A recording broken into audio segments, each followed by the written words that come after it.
Hello everyone, আসসালামু আলাইকুম। কি অবস্থা সবার? আশা করি সবাই ভালো আছেন। Welcome to my YouTube channel Mahmud blogs. সকাল সকাল আমি বেরিয়ে গেলাম আমার চাকরির উদ্দেশ্যে।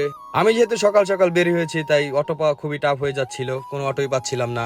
যাকেই দাঁড়াতে বলি সেই একটা অ্যাটিটিউড নিয়ে ভাব নিয়ে চলে যায়।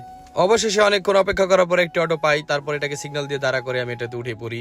উঠেই ভুম ভুম করে আমি চলে যাই আমার কফিলের বাসার উদ্দেশ্যে।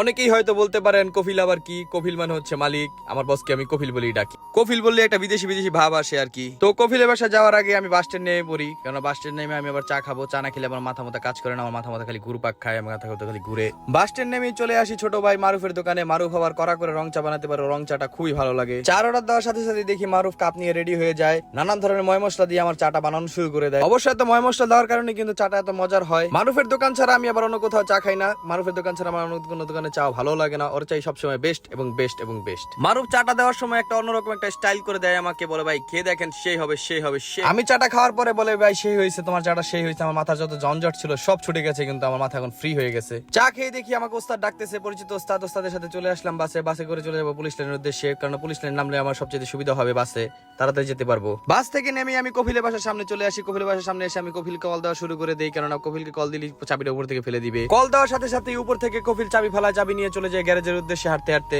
গ্যারেজে আসতেই দেখি আমার দিকে কালামানিক চেয়ে আছে। আমাকে বলছে কিরে এতদিন তুই কোথায় ছিলি? আমি বললাম আমি ছুটিতে ছিলাম, তোকে অনেক খুব মিস করেছি রে। তারপর কালামানিকের বনাটের নুপটা ধরে টান দেই, কেননা বনাটা খুলে আমাকে মোবিল পানি চেক করতে হবে, মোবিল পানি কি অবস্থায় আছে। প্রতিদিন সকালে গাড়ির মোবিল পানি চেক করা একজন ড্রাইভারের দায়িত্ব ও কর্তব্য। সেই দায়িত্ব ও কর্তব্য অনুযায়ী আমি আমার কাজ শুরু করে দিই। আমি মোবিলের গ্যাসটা খুলে আবার সুন্দর করে মুছে আবার ঢুকিয়ে রাখি। ঢুকিয়ে আবার কিছুক্ষণ অপেক্ষা করার পরে আমি আবার সেই মোবিলের গ্যাসটা টেনে বের করি। টেনে বের করে দেখি যে না, মাপ ঠিক আছে, মোবিলের ঘনত্ব সব দিকে ঠিক আছে, তার মানে মোবিল এখন পারফেক্ট আছে, আর কোনো টেনশন নাই। এই ছোটখাটো বিষয়গুলো খেয়াল না করলে কিন্তু পরবর্তীতে একটা বড় ধরনের সমস্যার সম্মুখীন হতে হয়। সময়ের কাজ সময় না করলে কিন্তু পরবর্তীতে আর আফসোস ছাড়া আর কিছুই থাকে না, আফসোস করা ছাড়া আর কোনো উপায় থাকে না। এটা হচ্ছে স্বাভাবিক, এটাই প্রকৃতিক নিয়ম। যাই হোক, পরবর্তীতে আমি আবার গাড়িতে উঠে পড়ে বিসমিল্লাহ বলে গাড়িটা স্টার্ট করে ফেলি, কেননা অনেক গরম পড়েছিল। গরমে পুরো আমার অবস্থা খারাপ হয়ে গিয়েছিল, কারণ হাঁসফাঁস করতেছিলাম। পরবর্তীতে আমি এসিটা ছেড়ে দিয়ে এসিটা ঠান্ডা করে ফেলি গাড়িটা পুরো। আজকের ভিডিও এই পর্যন্তই। যদি ভিডিও ভালো লাগে লাইক কমেন্ট শেয়ার সাবস্ক্রাইব করে পাশে থাকবেন। ধন্যবাদ।